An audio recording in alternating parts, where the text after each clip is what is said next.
each time we learn something new, it makes us appreciate how much different deer perceive their world through their sense of vision than we do. They see an entirely different landscape.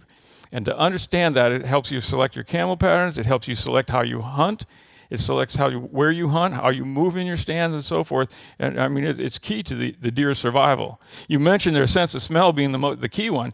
The sense of smell is key for them to find food. That's what the sense of smell is primarily used for, because deer don't go through the woods with a dendrology book identifying plants. They identify what they're going to eat with their sense of smell. But the sense of smell, although it's useful as far as minimizing predation, it comes with a hitch to it. If the predator is downwind or crosswind, it's totally ineffective. The only way the sense of smell is effective as far as predator avoidance is if the deer is downwind of the predator. So, that's not their first line of defense. Their first line of defense is their eyes. And their eyes are keenly adapted to do two things.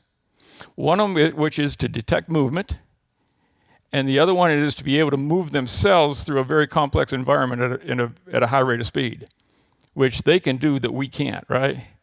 And as you see, as we go through this, you'll see some of the difference between their vision and how it's adapted for that versus our vision, which is adapted or designed to do what humans do. Deer are designed to do what deer do. We're designed to do what humans do, and they're not the same thing. We don't do the same things.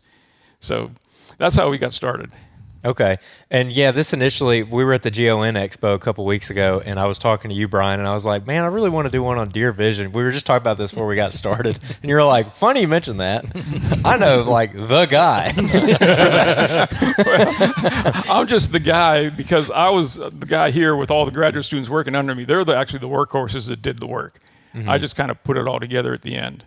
And some of the original work done, we started way back in the early 1990s, and Brian was key at coordinating that one.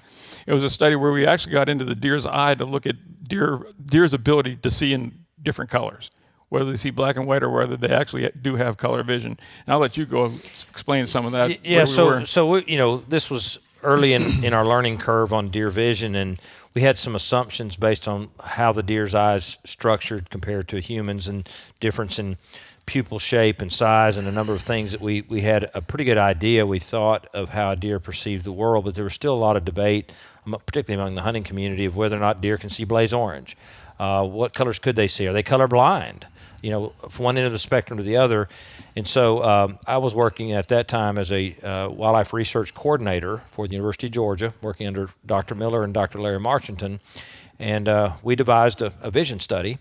And yet we didn't have any in-house experts on vision at that time and the equipment that was required. So we reached out to the two top vision researchers that did mammalian vision research. One was at the University of Wisconsin, one was at the University of Southern California. South Carolina, Santa Barbara, UC Santa Barbara, sorry, let me get it correct. And that was almost 30 plus years ago now. It was 1992. And the only way we could get those guys interested to come out and we wanted whitetail vision work done, was if we widened the scope. So we ended up doing cattle, sheep, goats, fallow deer, and whitetail deer. So we had to coordinate this study to be able to handle and get our hands on animals, from all those categories. And I remember as a young research coordinator being tasked with how to move a sedated steer into a laboratory environment and put them into what we call a stereotaxic, which is basically a vice for the head to keep it still, because we had to have motionless sedated animals to put a device on their eye and introduce different wavelengths of light into the animal's eye. And I'll let Karl get into the science.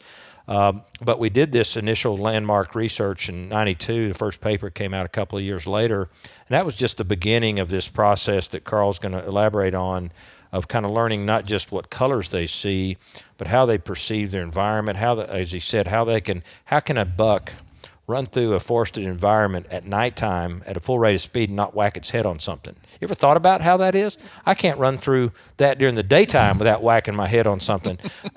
So how does a deer do it with a set of antlers that it can't see? A deer can't see its antlers on its head, right? We can look in a mirror at things. They can't, so they have to feel their environment, and they have to be able to do this at a high rate of speed. And so what we came out with after that initial study were probably more questions than answers, but we were able to definitively determine that deer had that they were dichromats. We're trichromats. We'll talk about that in a minute, but they see in 2 broad spectrums, we see in 3.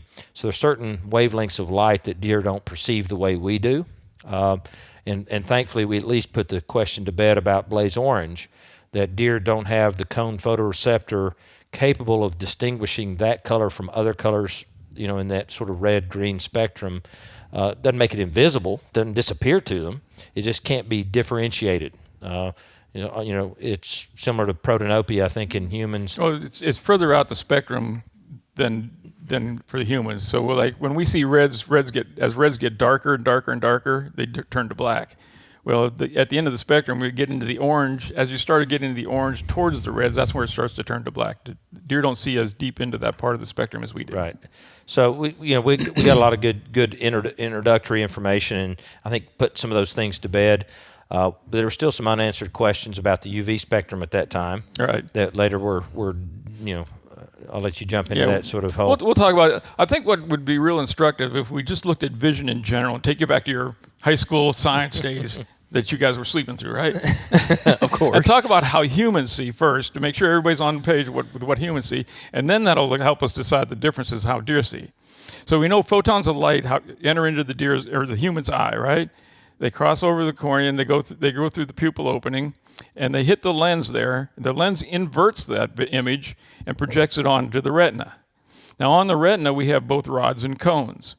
Rods have a single photoreceptor on them, which means they can only see in black and white. Either they fire or they don't fire. They don't distinguish wavelengths. And there's what we see in dim light conditions. When it gets towards dark, you see everything's kind of grainy. You don't see colors real well. That's primarily because we're using our rod vision at that time. Our cones are what we see in color. And our cones are focused on a very central point of our eye called a fovea centralis. There's one little spot right in the center of our eye that has an extremely high density of cones. And our cones have 3 photoreceptors. One peaks in blue, one in red, and one in kind of red, green, and blue, right? So we are trichromats. Now, interesting how our eyes work is we always try to keep the image we're looking at pointed towards that fovea centralis. So our eyes are active all the time.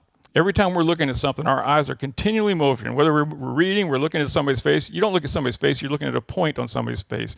And we can accommodate for distance on that, but we actually try to track that spot. That's where we get our visual acuity from because of the high density of cones there, and that's where we get our color vision from. As you move out into your peripheral vision, you lose a lot of those cones that are reflected onto the retina, and we lose some of our color perception. And we get out to about 120 degrees, and we lose our peripheral vision completely. Well, deer's eyes are very, very different than that. So, based on that first study, like Brian said, we found out that deer have 2 cone photopigments. One of them is almost identical to our blues, and one is kind of halfway between our reds and the greens. So they see kind of in a yellow and blue hue. And every other thing they see is a combination of those 2. It's kind of like a human with what's called red-green color blindness, protanopia. Okay, that was based on the physiology of the animal. But there are a lot of other things that can affect vision besides just the physiology. We knew they had the physiological capability, but how well they could see those colors was the next big question.